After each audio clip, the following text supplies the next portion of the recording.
May I now introduce you all to the honorable guest of this event, Mr. Shamal Majumdar. Mr. Shamal Majumdar is the executive editor of Business Standard, the second largest business daily in India, and has 27 years of experience in business journalism. Mr. Shamal Majumdar is a Bachelor of Arts from St. Xavier's College and an MBA. He writes a popular fortnightly column, The Human Factor, on HR issues. A collection of his columns were published by Business Standard Books. He has also co-authored the Satyam Saga, a Business Standard book, in 2009. Having covered the Indian corporate sector for nearly 25 years, he has studied family businesses in great detail. He has recently released an acclaimed book named Business Battles. This book has been widely appreciated among many stakeholders. It would be a great opportunity for all the students present here to interact with him today. Thank you. I now request Dr. Sharad Kumar to welcome Mr. Shamal Majumdar with a bouquet of flowers.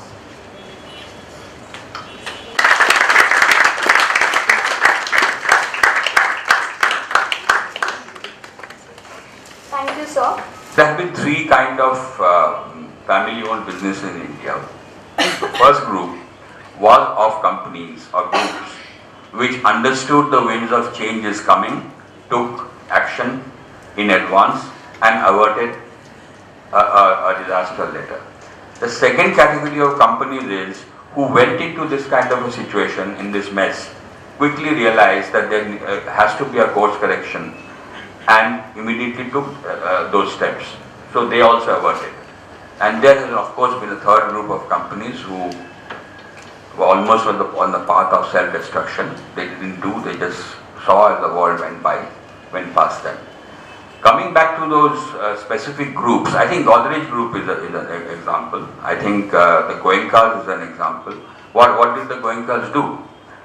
When Ramnath Goenka, Ramaprasad Goenka, RPG Group chairman, he realized, he also didn't take any steps to carve up the business empire between his two sons.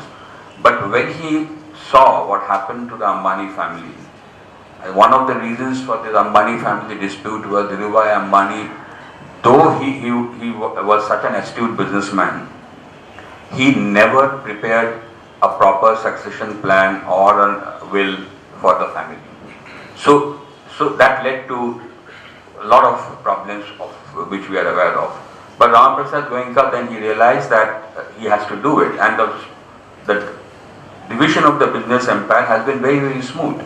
The Godrej Group has prospered hugely, and they have stayed together, and you know the results. All the group companies, the brothers are still together, though somebody has to take a back seat. I think the younger brother has taken a back seat, and Adi Godrej remains the face of the company, and I think they are doing very well. Very good. I think the Burmans also. Burmans also, yes.